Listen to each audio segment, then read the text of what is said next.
Selamat berjumpa kembali Bapak Ibu, saudari-saudara umat beriman terkasih dalam Tuhan. Selamat berhari Minggu, salam sehat berlimpah berkat. Hari Minggu Paskah yang kelima tahun C, tanggal 18 Mei 2025, saya mengajak saudari-saudara merenungkan kutipan Injil Yohanes bab 13 ayat 31 sampai 33a, dilanjutkan ayat 34 sampai 35. Kita mendengarkan sabda Tuhan. Dalam nama Bapa dan Putra dan Roh Kudus. Amin. Dalam perjamuan malam terakhir, sesudah Yudas meninggalkan ruang perjamuan, berkatalah Yesus kepada para murid yang lain, "Sekarang anak manusia dipermuliakan dan Allah dipermuliakan di dalam Dia. Jikalau Allah dipermuliakan di dalam Dia, Allah akan mempermuliakan Dia juga di dalam dirinya, dan akan mempermuliakan Dia dengan segera. Hai anak-anakku, tinggal sesaat lagi aku ada bersama kamu. Aku memberikan perintah baru kepadamu, yaitu supaya kamu saling mengasihi, sama seperti aku telah mengasihi kamu. Demikian pula kamu harus saling mengasihi. Dengan demikian semua orang akan tahu bahwa kamu adalah murid-muridku, yaitu jikalau kamu saling mengasihi." Demikianlah sabda Tuhan. Bapak Ibu saudari-saudara umat beriman terkasih dalam Tuhan kita Yesus Kristus. Dalam kutipan Injil hari ini, Yesus menegaskan satu hal ini. Aku memberikan perintah baru kepada kamu, yaitu supaya kamu saling mengasihi.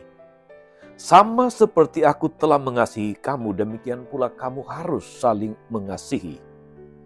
Dengan demikian semua orang akan tahu bahwa kamu adalah murid-muridku, yaitu jikalau kamu saling mengasihi.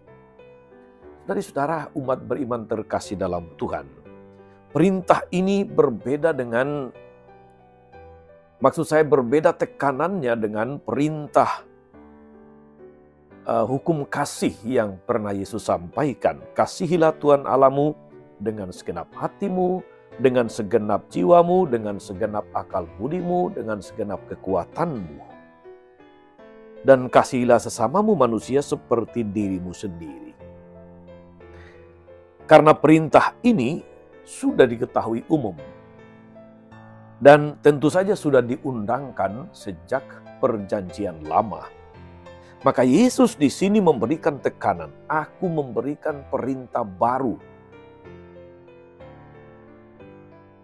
Bukan meniadakan yang sudah atau yang sudah ada, tetapi memberikan tekanan yang berbeda. Karena ini khusus untuk para murid dan untuk orang-orang yang sudah mengikuti Yesus, tentu saja termasuk kita. Kebaruan dari perintah yang disampaikan Yesus dalam Injil hari ini, saudara-saudari, adalah bahwa ukuran saling cinta itu diberikan. Apa ukurannya? Apa yang dikatakan Yesus? Sama seperti aku mengasihi kamu. Artinya sama seperti Yesus yang mencintai kita. Dan tujuan dari perintah ini juga disampaikan dengan amat jelas, yaitu supaya semua orang tahu bahwa kamu adalah murid-muridku. Jadi kasih di sini menjadi identitas atau ciri khusus para murid Yesus atau ciri khusus umat Kristiani. Untuk itulah saudara-saudari mengapa Paus Fransiskus pernah mengatakan demikian. Kasih merupakan kartu identitas seorang Kristen. Satu-satunya dokumen yang berlaku untuk mengidentifikasi kita sebagai orang-orang Kristen. Benar apa yang dikatakan almarhum Paus Fransiskus. Ukuran kasih antara para murid dan antar umat beriman yaitu seperti Kristus telah mengasihi kita, yaitu mau saling melayani, mau saling berkorban. Jadi kasih itu bukan hanya diletakkan pada kedekatan, bukan hanya diletakkan pada orang-orang yang satu circle, satu kelompok, satu komunitas, teman-teman sepergaulan saja, teman kumpul, tapi ada keterlibatan, ada kesediaan untuk saling membantu. Kalau Santo Paulus, dia menjabarkan kasih seperti Kristus itu dengan amat sangat jelas. Apa yang dikatakan Paulus, saudara-saudari, dalam suratnya kepada jemaat di Efesus, bab 13 ayat 4. Paulus katakan begini, kasih itu sabar, kasih itu murah hati, kasih itu tidak cemburu, ia tidak memegahkan diri, tidak sombong. Ia tidak melakukan yang tidak sopan dan tidak mencari keuntungan diri sendiri. Ia tidak pemarah atau tidak menyimpan kesalahan orang lain. Ia tidak bersukacita karena ketidakadilan, tetapi karena kebenaran. Saudara-saudara, umat beriman yang terkasih dalam Tuhan, kalau kasih itu dilaksanakan, dihidupi, dihayati, dipraktekkan, maka orang akan tahu bahwa kita ini murid Kristus. Sebaliknya, saudara-saudari, kalau kasih itu tidak dilaksanakan, tidak dihidupi, maka gereja sebagai persaudaraan sejati Yesus itu sulit dikenal. Sebab kartu identitasnya yaitu kasih tidak ada. Memang saat ini, saudara-saudari, banyak sekali kelompok-kelompok persaudaraan muncul di mana-mana. Paguyuban, komunitas, kelompok kategorial dalam gereja sendiri.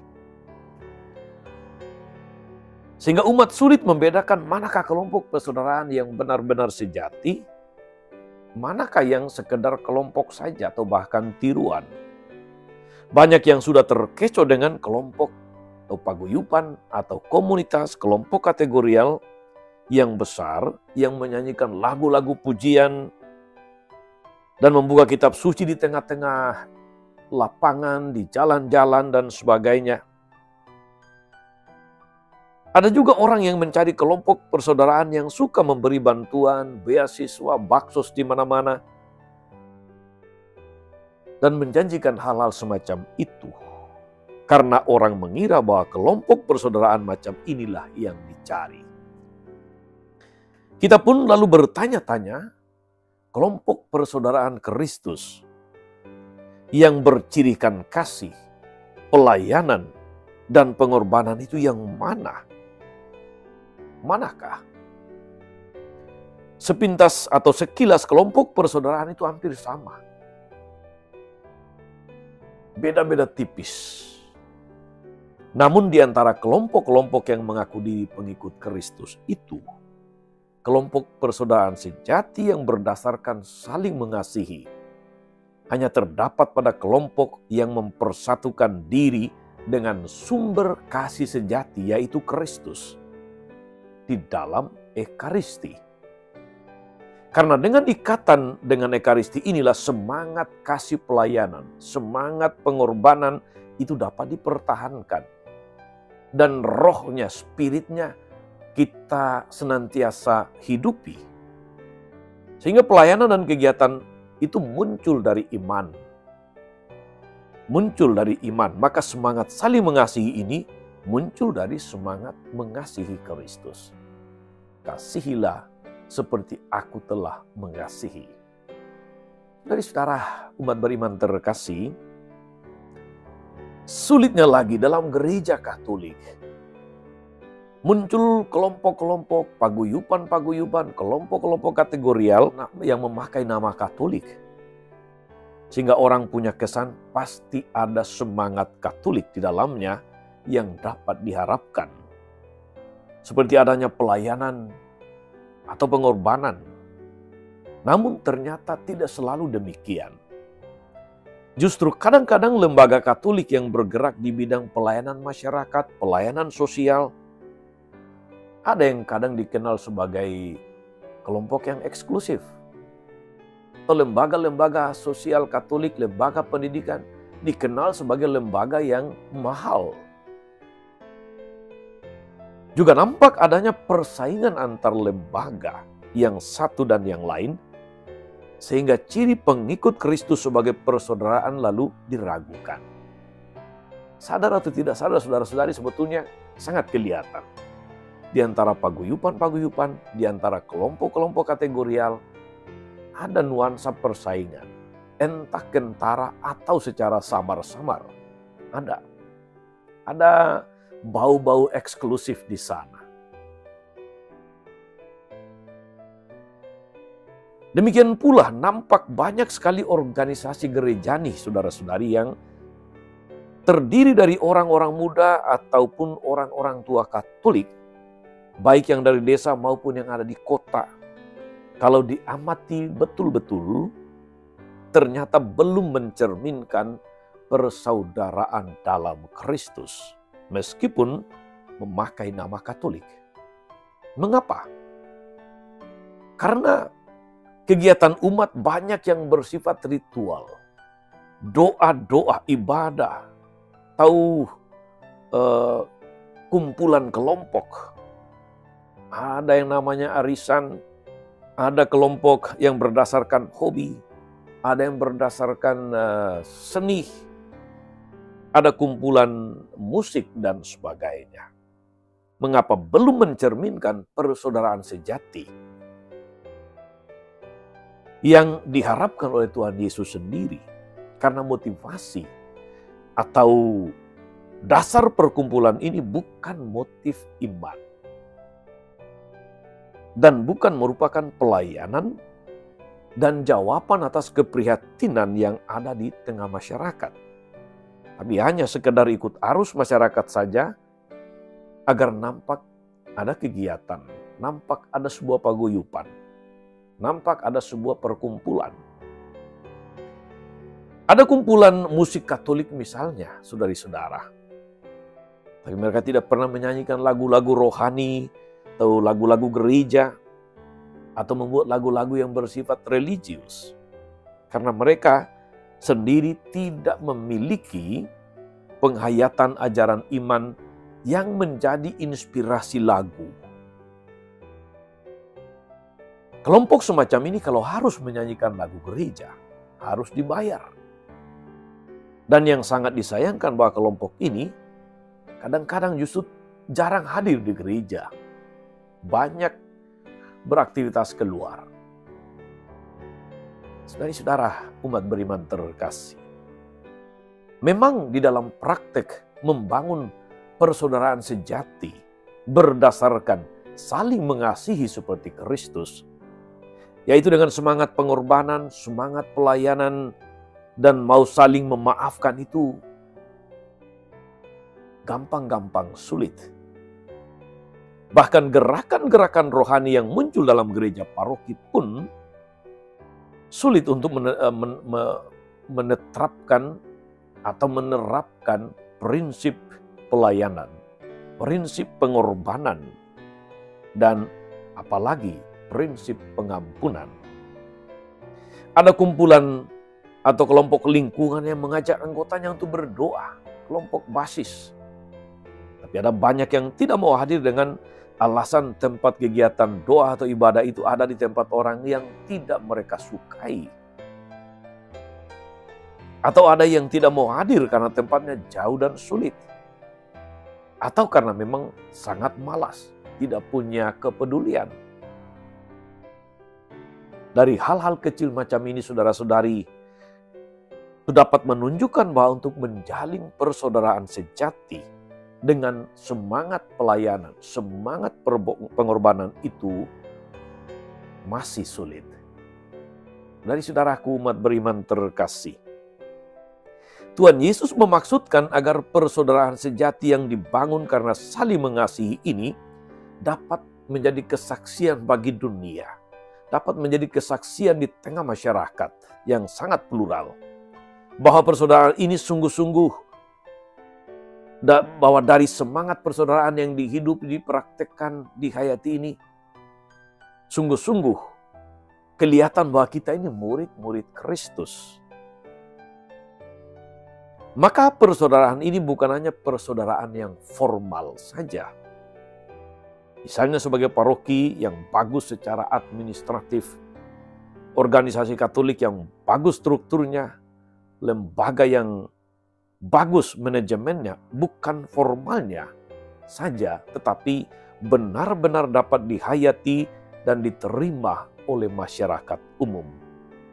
Sehingga dapat meyakinkan bahwa gerakan ini memang didasari oleh kasih Kristiani. Unsur yang sangat penting yaitu adanya kesediaan untuk saling menerima, kesediaan untuk saling mengampuni, kesediaan untuk saling melayani,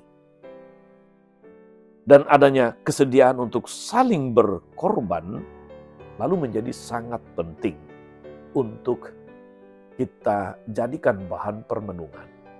Semoga saudari-saudara, berdasarkan inspirasi firman hari ini, kita diteguhkan untuk membangun komunitas kasih di tengah dunia. Membangun persaudaraan sejati di antara kita sehingga menjadi suatu kesaksian bagi dunia bahwa kita sungguh murid-murid Kristus.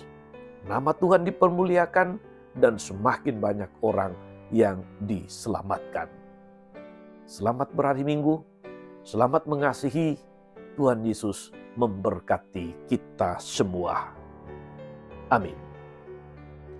Tuhan Yesus Kristus, kami bersyukur karena Engkau mengasihi kami dengan semangat kasih, dengan pengorbanan yang luar biasa, bahkan mati di salib untuk kami. Semua itu karena kasih.